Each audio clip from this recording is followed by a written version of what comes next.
اوپر اضافی نوٹ ابھی آیا ہے۔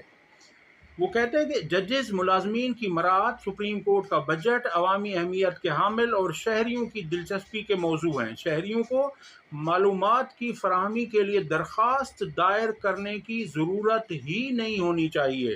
معلومات تک رسائی کے قانون کو سختی سے نافذ کیا جائے۔ یعنی ان کا کہنا ہے کہ اگر عوام آپ سے رسائی مانگتی ہے معلومات تک تو آپ انہیں مہیا کریں، آپ فراہم کریں، کیونکہ یہ ہر شہری کا حق ہے کہ وہ تمام معلومات تک رسائی اس کے لیے آسان بنائی جائے۔ اگلی خبر آپ کے سامنے رکھتے ہیں کہ خیبر پختونخوا میں امن و امان سے متعلق کیس میں پشاور ہائی کورٹ وفاق پر برہم ہو گیا۔ پشاور ہائی کورٹ میں خیبر پختونخوا میں امن و امان کی صورتحال سے متعلق کیس کی سماعت ہوئی۔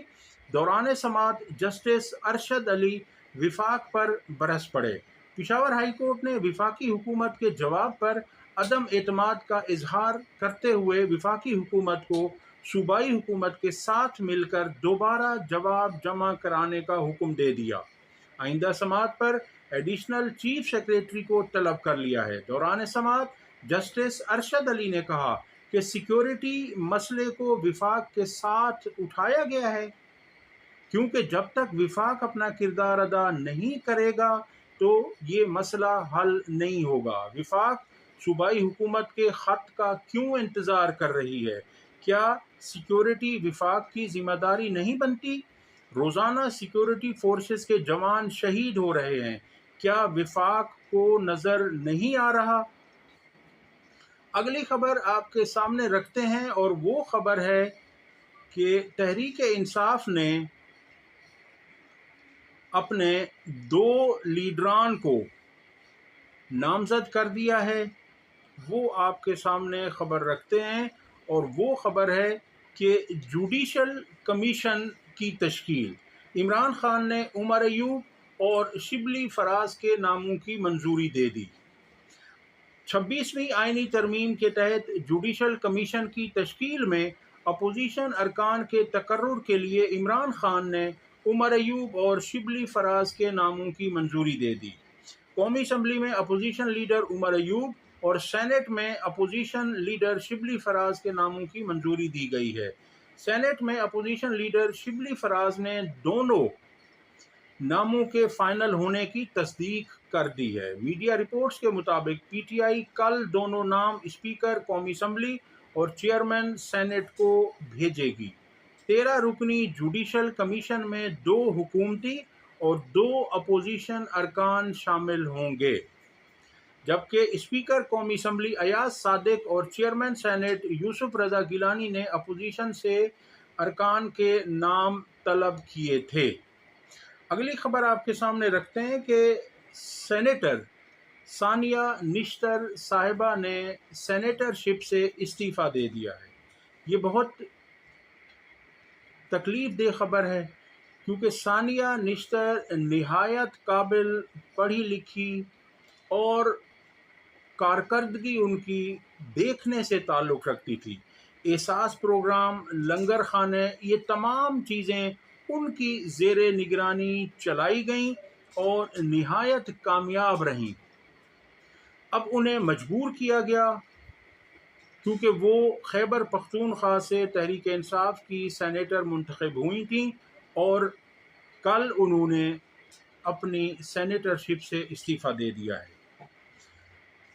اگلی خبر ہے کہ محسن نقوی نے کہا کہ لندن میں قاضی فائز عیسیٰ کے خلاف نعرے لگانے والوں کے شناختی کارڈ بلاک اور پاسپورٹ منسوخ کرنے کا فیصلہ کر لیا گیا ہے۔ محسن نقوی نے نادرا کو شناخت کے لیے فوری اقدامات کا حکم دے دیا۔ محسن نقوی کے پاس یہ اختیار کہاں سے آیا؟ کس نے اسے اختیار دیا ہے کہ وقوع لندن میں ہوتا ہے اور کارروائیاں وہ پاکستان میں شروع کر دیتے ہیں؟ وہ ایسا نہیں کر سکتے۔ جہاں وقوع ہوتا ہے وہیں پر کارروائی ہوتی ہے، جہاں وقوع ہوتا ہے وہیں ایف آئی آر ہوتی ہے۔ ایسا نہیں ہے کہ آپ نے پاکستان میں آپ کی بادشاہت ہے آپ جہاں چاہیں گے اس طرح سے کریں گے، اور اگر انہوں نے وہاں پر آپ کے خلاف اپلیکیشن دے دی تو آپ کے خلاف وہاں کارروائی ہو جائے گی، کیونکہ اس قانون کے تحت، لندن کے قانون کے تحت بات کرنا، آوازیں کسنا، کسی سے پوچھنا یہ جرم نہیں ہے۔ تو آپ ان کو اس طرح سے مجبور کر رہے ہیں، اور آپ اس طرح سے نہ کریں۔ وہ سب جانتے ہیں کہ کہیں کچھ ہوا ہے تو آپ یہاں پر ان کے خلاف کارروائیاں شروع کرنے کا عندیہ دے رہے ہیں اور ان کو دھمکا رہے ہیں، تو ایسا نہیں ہوتا۔ اسی پر سینئر صحافی مطیع اللہ جان نے بھی کچھ بات کی ہے۔ وہ کہتے ہیں کہ وزیر داخلہ محسن نقوی نے قاضی فیض عیسیٰ کی حفاظت پر مامور لندن کے پولیس کانسٹیبل کو معطل کرنے کے احکامات جاری کر دیے ہیں۔ اب یہ مطیع اللہ جان نے طنز کی ہے سینیٹر صاحب آپ پر، کیونکہ آپ کو یہ اختیار نہیں ہے۔ وہ کہہ رہے ہیں کہ اگر ایسا ہے تو پھر آپ نے تو وہاں پر جو قاضی فیض عیسیٰ کی حفاظت پہ مامور لندن پولیس کا جو کانسٹیبل تھا اسے بھی پھر آپ ہی معطل کرنے کا اختیار رکھتے ہیں۔ آپ نے تو، انہوں نے کہا کہ وہ معطل بھی کر دیا، حالانکہ ایسا نہیں ہے۔ تو آپ تھوڑا سا دیکھیں، یہ بات ہے کہ آپ کے پاس بہت اختیارات ہیں، آپ کے پیچھے بہت بڑی طاقت ہے، اسی لیے آپ کو پاکستان بھر کے تمام عہدے اٹھا کر دے دیے گئے، حالانکہ آپ کی قابلیت اور کارکردگی صفر ہے۔ وزیر اعلیٰ پنجاب آپ کو بنایا گیا، جو آدھے سے زیادہ پاکستان ہے۔ پی سی بی کا چیئرمین آپ کو بنایا گیا، اور آپ نے کرکٹ کا یہ حال کیا ہے کہ وہ بالکل تباہ ہو چکی ہے۔ پھر آپ کو سینیٹر بنایا گیا، جبکہ آپ کے پاس ووٹ ایک بھی نہیں ہے، پتہ نہیں کہاں سے آپ کو ووٹ دیے گئے اور آپ سینیٹر منتخب ہو گئے، کیونکہ پیپلز پارٹی کہتی ہے کہ آپ ان کے نہیں ہیں، نون لیگ کہتی ہے کہ آپ نون لیگ کے امیدوار نہیں ہیں۔ اب آپ کو ووٹ کس نے ڈالے یہ اللہ جانتا ہے، یا آپ کو پتہ ہوگا۔ اور پھر اس کے بعد اب آپ کو ماشاءاللہ سے وفاقی وزیر داخلہ بنا دیا گیا، تو پاکستان کے سارے عہدے تو آپ کے پاس ہیں، پر آپ اتنا بھی اب جو ہے نا وہ نہ کریں کہ ہر چیز میں آپ اپنی ٹانگ اڑا رہے ہیں۔ بہرحال آگے چلتے ہیں، اور شیخ وقاص اکرم نے کہا ہے کہ مریم نواز سے متعلق، وہ کہتے ہیں کہ لاہور میں دیوالی کی تقریب سے مریم صاحبہ کا خطاب سنا، آج تک وہ اس قابل نہیں کہ سامنے پرچیاں رکھے بغیر اعتماد سے بات کر سکیں۔ وہ کہتے ہیں کہ ایک سیدھی سی تقریر کرتے ہوئے بھی ان کا گلا خشک ہو جاتا ہے بار بار۔ وہ کہتے ہیں مزے کی بات یہ ہے کہ پہلے مریم نے فرمایا کہ میرے والد نے لفظ اقلیت استعمال کرنے سے منع کیا ہے، اور پھر آگے ساری تقریر میں وہی لفظ بار بار استعمال کرتی رہیں، مجبوراً، کیونکہ پرچی پر متبادل لفظ جو نہیں لکھا ہوا تھا، اور جو متبادل لفظ لکھ کر ہی نہیں دیا تھا پرویز رشید نے، تو پھر مریم کا کیا قصور، کیونکہ وہ تو انہوں نے وہی پڑھنا ہے جو ان کے سامنے لکھا ہوا ہے۔ تو یہ تو بات ظاہر سی ہے کہ وہ کچھ پڑھ نہیں سکتی۔ بہرحال یہ ان کا قصور نہیں ہے، یہ تو اللہ تعالیٰ کی طرف سے ہوتا ہے، گاڈ گفٹیڈ ہوتی ہیں کچھ چیزیں، اور کچھ چیزیں ہوتی ہیں کہ کوشش کرنے سے انسان سیکھتا ہے۔